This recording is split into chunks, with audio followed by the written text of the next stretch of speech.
노르웨이에는 두 명의 왕이 있다는 말이 있습니다. 한 명은 노르웨이 국왕이고 또 한 명은 라면왕 이철호 씨입니다. 미스터 리라는 라면왕의 이름은 노르웨이 사람들에게 인간 승리와 성공의 상징이 되었습니다. 이번 영상에서는 6.25 한국 전쟁고화에서 노르웨이에서 유명한 요리사로 미스터리 브랜드의 라면왕으로 성공하기까지의 노르웨이 한국인 이철호 씨의 인간 승리에 대한 내용을 다루고자 합니다. 한국 전쟁 중 피난길에서 가족과 이별하고 미군 부대의 하우스보이로 일하게 되었고 결국 다리에 큰 부상을 입게 됩니다. 이철호 씨가 노르웨이로 가기 전에 한국에서의 어린 생활은 비참함을 다시 생각하게 합니다. 이철호 씨의 당시 이야기입니다. 6.25 때 제가 미군 부대를 쫓아다니다가 부상을 당했어요. 그래서 야전병원이란 병원은 다 다니다 보니까 마지막에 노르웨이 야전병원에 입원하게 됐어요. 그래서 노르웨이 사람들을 처음 알게 된 거죠. 저를 수술하던 박사님이 페우스 박사라는 분이었어요. 그분의 이야기가 너는 한국에 있으면 도저히 살 가망이 없고 병원 설비가 잘 된 나라로 가야지만 살 거라고요.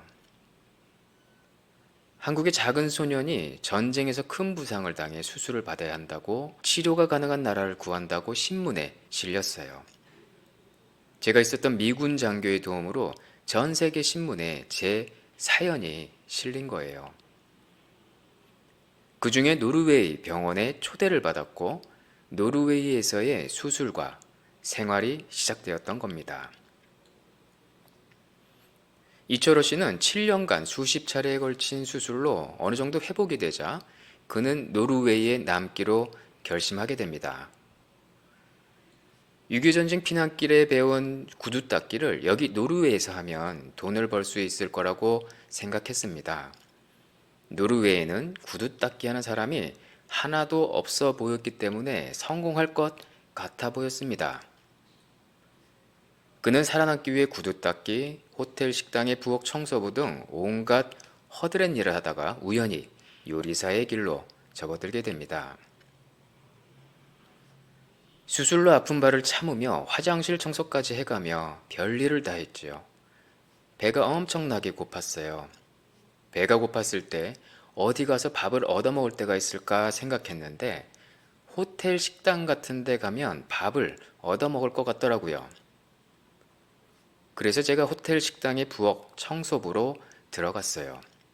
거기서 청소를 잘해줬죠. 그랬더니 주방장이 굉장히 칭찬해주면서 저에게 요리를 가르치기 시작했어요. 그래서 공짜로 요리를 배웠어요. 운이 좋아서 학교까지 보내줘서 요리학교 4년을 우등생으로 졸업하고 나왔어요. 언어도 유창하지 못하고 신체적으로도 장애를 가진 이철호 씨가 낯선 이국 땅에서 살아남기 위해 선택한 유일한 방법은 한 가지였습니다.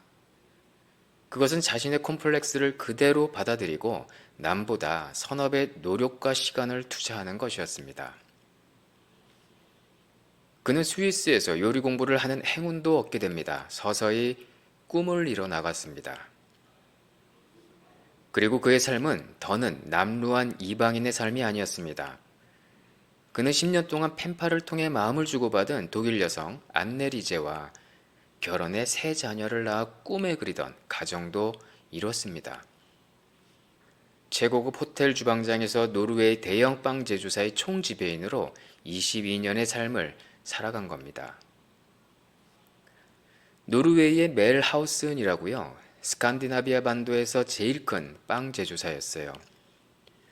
제가 그 당시 식당도 개발해서 15개 군데의 식당도 만들었어요. 식당 지점인 체인을 만들었어요. 빵도 굽고 과자도 굽고 케이크도 만들고 했는데 거기에 모든 일을 책임지고 통솔하는 매니저로 있었어요. 68년부터 89년까지 일하고 그 후로 라면 사업을 시작한 겁니다. 그렇지만 이철호 씨의 성공에는 늘 순탄치만은 않았습니다. 세 딸을 낳아주고 가장 든든한 조력자인 아내 안네리제가 암으로 세상을 떠나는 슬픔을 겪었습니다. 엄청난 노력과 투자를 들여 시작한 인삼차 사업이 실패한 경험도 있었습니다. 한국 속담에 10번 찍어서 안 넘어가는 나무가 없다는 것, 티끌모아 태산이라는 것, 좋은 속담이 많더라고요. 이 세상에서 뭐가 되고 싶다면 노력하면 안 되는 일은 없어요. 그러니까 너무 큰 것을 바라지 말고 조그만 것 바라면서 계단 올라가는 식으로 한 층씩 올라가면 누구나 성공할 수 있는 것 같아요. 한 계단씩 올라가고 너무 큰 것을 바래서 10계단 한꺼번에 가려면 넘어지니까요. 2000년 11월 초 노르웨이 북부 인구만 약 8,000명의 작은 도시 나르빅의 지방 신문에는 그 전날 있었던 학생들의 무단 결석에 관한 기사가 실렸습니다. 사연인즉 그 지역에 새롭게 문을 여는 백화점에 개업기념 라면 시식 행사에 참석한 미스터 리를 보기 위해 학생들이 집단으로 결석했다는 것입니다. 이날 미스터 리 라면을 맛보기 위해 수많은 사람이 줄을 섰고 사인을 받는 진풍경이 펼쳐진 것입니다. 이철호 씨가 한창 잘 나가던 시기에 한국의 라면과는 어떻게 인연을 맺었을까요? 그가 매니저로 있었던 노르웨이 멜하우슨 빵 제조사가 덴마크에 팔리면서 시작합니다. 굉장히 잘 됐던 공장이에요. 그게 덴마크에 팔렸거든요. 저보고 덴마크로 가라는데 전 덴마크에 가기 싫고 노르웨이에 살겠다. 그래서 직장을 그만뒀어요. 이철호 씨는 그렇게 바라던 고향인 한국에 약 6개월 정도 머무를 좋은 기회가 생겼습니다. 그 시절만 해도 항공료가 너무 비싸 한국으로의 여행은 꿈도 꾸지 못할 일이었는데요. 한국에서 이철호 씨를 요리 강사로 초빙한 것입니다. 항공료와 숙박비 모두를 지원해 준다는 조건으로 말입니다. 이때 그가 라면을 처음 접하게 됩니다. 을지로 육가에서 라면을 한번 먹게 됐어요. 라면을 먹었는데 어찌나 맛이 있는지 입에 짝짝 달라붙더라고요. 그 라면을 몇 개 사가지고 잘 감춰뒀다가 내가 한 번은 이 라면도 유럽에다 알리겠다. 그런 정신을 가지고 노르웨이에 다시 들어와서 그 라면을 매일 쳐다보고 꿈을 꿨어요. 어떻게 해야 알릴 수 있을까? 바로 그때부터 라면을 시작한 거죠. 그가 노르웨이에서 라면을 알리는데 3년이 걸렸습니다. 그만큼 새로운 제품을 새로운 나라에 알리는 데는 쉽지 않은 많은 장벽이 있었습니다. 이철호 씨가 처음 라면을 소개하면서 힘들고 어려웠던 일은 라면을 먹어보라고 주면 쓰레기통에 버리는 걸 보고 얼마나 안타까웠던지 그는 버린 라면을 다시 주워서 먹었다고 합니다. 제가 딱딱한 과자 같은 것을 가지고 다니면서 먹어보라고 하니까 이게 벌레지 뭐 과자냐고 버리더라고요. 버린 걸 다시 주워다가 제가 먹어버렸어요. 그 좋은 걸 버릴 수가 없어서. 그러면서 허허 웃었습니다. 이철호 씨는 한국 라면이 맵고 얼큰해 노르웨이 사람들의 입맛에 맞지 않다는 것을 알게 됩니다.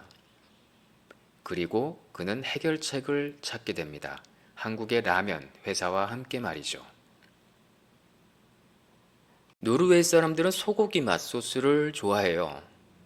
노르웨이 입맛에 맞도록 하기 위해 한국 라면 회사에 자주 가서 연구를 했지요. 그가 한국의 매운맛을 빼고 기름진 소고기 맛을 더했더니 결과는 대성공이었습니다. 당시 한국에서 노르웨이로 라면을 컨테이너 단위로 주문하는 사람은 자신이 처음이었다고 이야기합니다.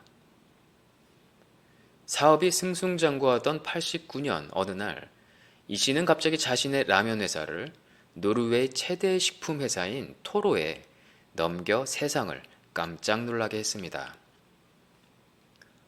황금알을 낳는 고의를 팔아치우자 주변 사람들이 이해할 수 없다는 반응이었습니다. 이 씨는 자신이 100살도 못 살 텐데 내가 없이도 미스터리 라면이 영원히 지속하도록 하기 위해 그런 결정을 내린 것입니다.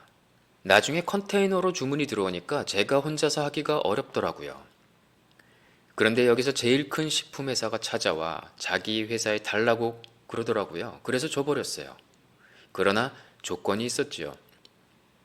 너희 회사가 하되 꼭 한국에서만 가져와야 한다는 약속을 받고 한국에서만 라면을 수입하기로 했어요. 미스터리 라면을 내가 계속 가지고 있다면 내 세대에서 끝나버리지만 노르웨이에서 가장 뛰어난 판매 능력을 갖춘 토로가 관리하게 되면 수십 년, 수백 년을 이어가는 전통 있는 제품으로 남을 수 있기에 나는 이 방법을 선택했어요.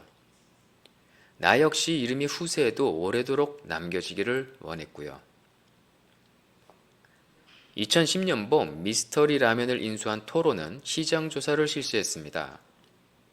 미스터리의 텔레비전 광고가 방영된 지도 이미 수년이 흘렀지만 미스터리 라면은 여전히 95%라는 압도적인 시장 점유율을 기록하고 있었습니다. 미스터리 이야기. 이 책은 이초로 씨의 셋째 딸인 이리나 리와 공동으로 집필했습니다. 현재 프리랜서 기자이자 작가인 이리나 씨는 아버지의 인생을 본인의 자녀들에게까지 전해지게 하고 싶은 마음에 글을 쓰게 되었다고 합니다. 아버지가 세상을 떠나도 결코 그의 이야기는 사라지지 않을 거라고, 그리고 미스터리 브랜드는 영원할 거라고 확신하며 2011년 그녀가 이 책의 서문에 글을 남겼습니다. 라면왕 이초로 씨는 2018년 파킨슨 병으로 투병하던 중 가족들이 지켜보는 가운데 세상을 떠났습니다. 향년 81세였습니다. 그러나 2023년 현재까지도 미스터리는 노르웨이에서 영생을 얻고 대중의 기억 속에 단단히 자리 잡고 있습니다. 대중을 열광시킨 그만의 재미있는 진정성으로 말이죠. 우리나라에서도 최근 다시 이 책이 회자되는 이유는 화제의 베스트셀러 세이노의 가르침에서 세이노가 추천한 도서이기 때문이기도 합니다. 삶의 자세에 관한 단 한 권의 추천 도서가 바로 Be Happy 노르웨이 라면왕 미스터리 이야기입니다. 다음에 세 가지 문답을 마지막으로 이 영상을 마치고자 합니다. 내가 할 수 있을까? 의심하지 마라. 초등학교 졸업이 전부였던 이초로도 해냈다. 너무 늦었다 자책하지 마라. 52세에 처음 라면 사업에 뛰어든 이초로도 해냈다. 세상이 내 뜻대로 안 된다 한탄하지 마라. 당신이 43번의 다리 수술 끝에 혼자서는 걷지도 못할 만큼 큰 장애를 가진 빈털터리 신세인가.